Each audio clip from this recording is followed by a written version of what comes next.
కొట్టే శక్తి ఉన్నా, కొట్టే ఓపిక ఉన్నా, కొట్టే బలం ఉన్నా, కొట్టడం తెలిసినా తట్టుకొని నిలబడతాను చూడు, దెబ్బ తిని, అది బలం. ఎగతాళి చేసినోడిని ఎగతాళి చేయటం కాదు, అవమానించినోడిని అవమానించడం బలం కాదు, తిట్టినోడిని తిట్టడం బలం కాదు, తిట్టును తట్టుకోవటానికి బలం కావాలి. ఎగతాళి హేళను తట్టుకోవటానికి బలం కావాలి, తిరిగి హేళన చేయటానికి ఏం బలం కావాలి? దెబ్బ కొడితే తిరిగి కొట్టే బలమున్నా, కొట్టకుండా కంట్రోల్ చేసుకోవటానికి మనోబలం కావాలి.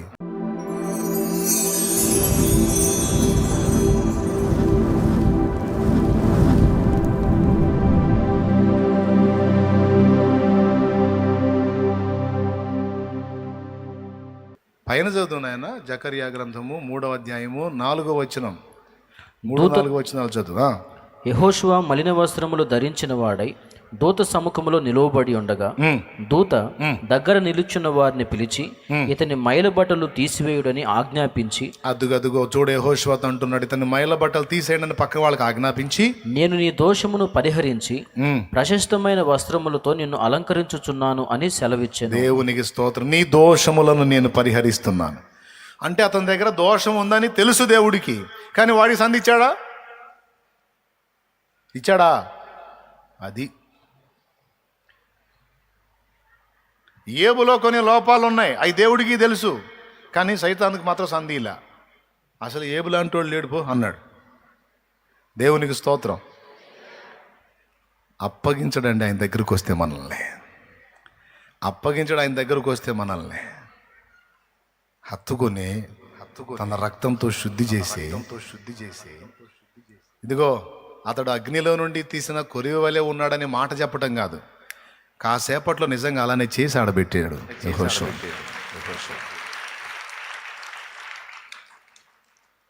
అంటే ఏంటో తెలుసా? అతడు దోషి అని నువ్వు చెబితే ఆ దోషాలను నేను పరిహరిస్తా, దానికి ప్రాయశ్చిత్తం చేస్తా, నా బిడ్డని శుద్ధి చేసుకుంటా. నువ్వెవడిరా తరుముకుంటూ వచ్చావు నా బిడ్డని అని తన బిడ్డని శుద్ధి. అంటే ఇశ్రాయేలు జనాంగమునకు ప్రతినిధిగా యెహోషువ ఉన్నాడు. స్తోత్రం.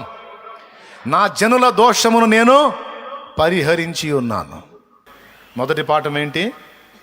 నువ్వు మంచోడివని, చెడ్డోడివని, దిగంబరుడివని, లేదా వస్త్రహీనుడివని, ఏదైనా నీకు చెప్పాల్సింది ఎవరు? పెద్దగా చెప్పండి. అంతేగాని నీకు నువ్వు ఆరోపణ చేసుకొని, నీకు నువ్వు శిక్ష ఖరారు చేసుకొని, నీకు నువ్వు తీర్పు తీర్చుకొని, నీకు నువ్వే యోధాలాగా. కరెక్టేనా? మరి ఎందుకండి కొంతమంది, ఎందుకండి ఎవరో ఉన్నారు మొత్తానికి ఆ సరుకు, అందుకే ఈ మాట వచ్చింది. సత్యపోయిద్ది అనేది ప్లాన్లు చేసుకుంటున్న వాళ్ళు ఎవరు ఉన్నారు? మరి పరిశుద్ధాత్మకు తెలుసు వాళ్ళు ఎవరో. జాగ్రత్త, సైతానికి స్థలం ఇవ్వద్దు. ముంచుతాడో, తేలుస్తాడో, ఉంచుతాడో, తీసేస్తాడో, గెలిపిస్తాడో, ఓటమికి అప్పగిస్తాడో, శుద్ధి చేస్తాడో, ఆయన తేలుస్తాడు. నీకు నువ్వే అపరాధ భావంలోకి వెళ్ళి, నీకు నువ్వే విమర్శించుకొని, నీకు నువ్వే ద్వేషించుకొని, నీకు నువ్వే తీర్పు తీర్చుకొని, నీకు నువ్వే శిక్ష వేసుకొని చావును ఎందుకు ఎతుకుతున్నావు? చావాలని ఎందుకు ఆలోచిస్తున్నావు? ఎవరున్నారో ఈరోజు ఇక్కడ కూర్చున్న వాళ్ళల్లో జాగ్రత్త. పరిశుద్ధాత్మ దేవుని ప్రేరణలో ఈ మాట పలుకుతున్నాను నేను. దేవునికి తెలుసు హృదయాలు ఎరిగిన వాడు ఆయన. దయచేసి అలాంటి దురాలోచనలు చేయొద్దు, ఓకేనా? రెండవది అజయ్ చెప్పాడు, దైవజనుడు అజయ్ ద్వారా దేవుడు ఇందాక మాట్లాడాడు. యోవేలు గ్రంథం 3:14 చూడేముంది అక్కడ? బలహీనుడను అనుకోవద్దు, బలవంతుడను అనుకోవాలి. ఎందుకు తెలుసా? దోషాలు పరిహరించాడు, శుద్ధీకరించాడు.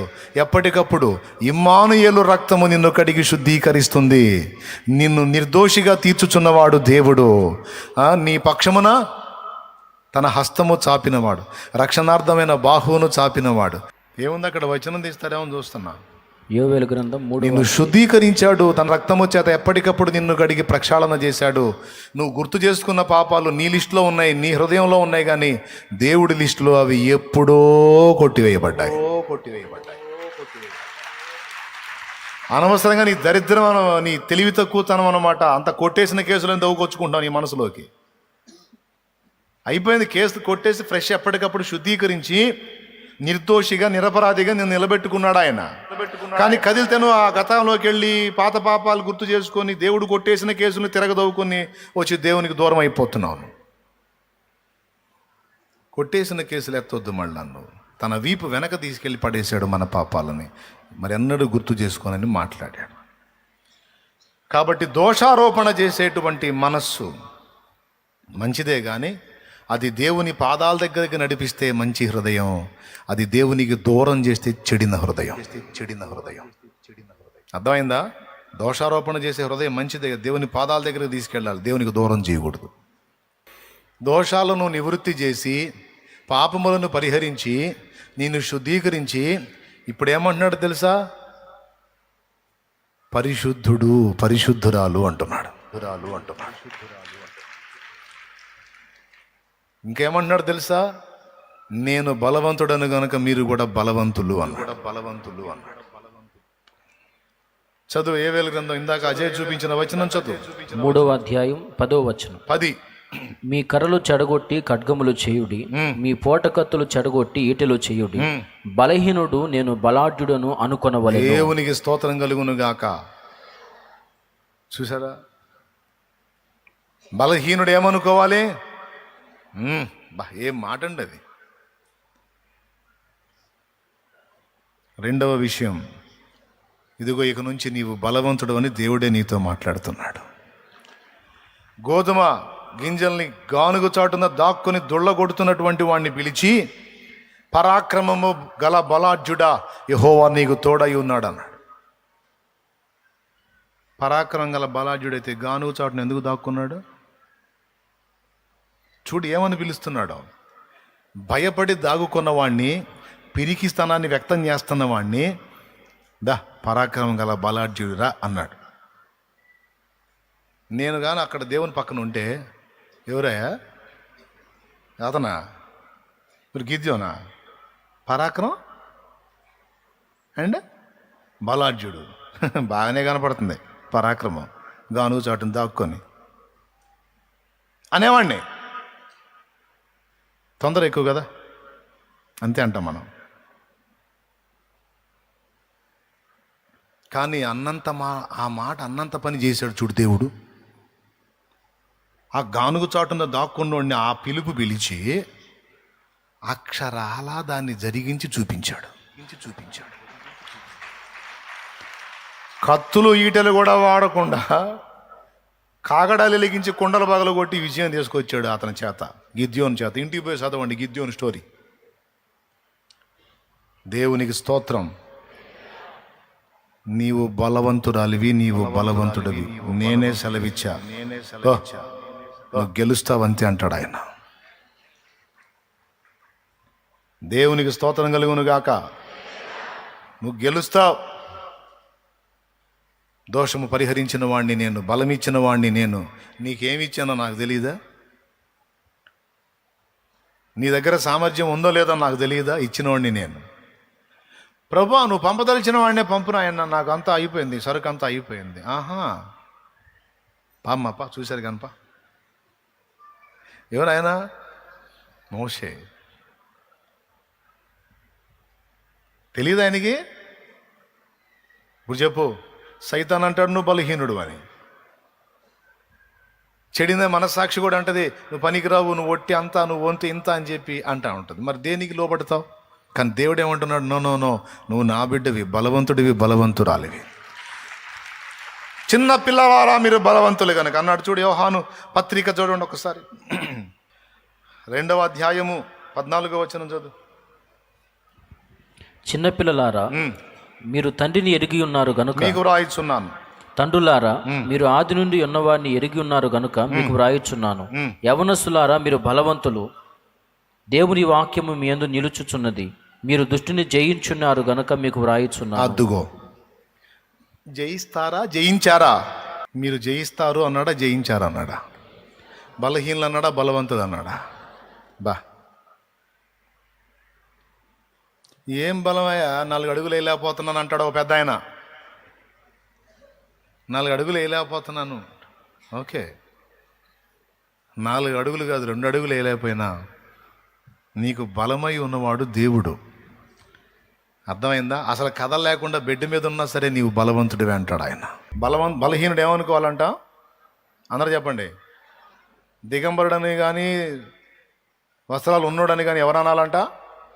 ఎవరు చెప్పాలంట? దేవుడు చెప్పాలి. ఇప్పుడు దేవుడే చెబుతున్నాడు, నువ్వు బలవంతుడివి, బలవంతురాలివని అనుకోవాల్సిందే మనం. మరి బలవంతుడు అయితే కూర్చొని లేవలేకపోతున్నాయింది. వాళ్ళు చెప్పటం మీరు వినటం అంటాడు. ఎటకారపోళ్ళు ఉంటారుగా అంటారు. రేపిచ్చోడా, కూర్చొని లేవటానికి కావలసిన బలం కాదురా. కూర్చొని లేవలేని స్థితిలో నేనున్నా. దేవుని యందలి విశ్వాసాన్ని కోల్పోలేదు చూడు, అదిరా నా బలం.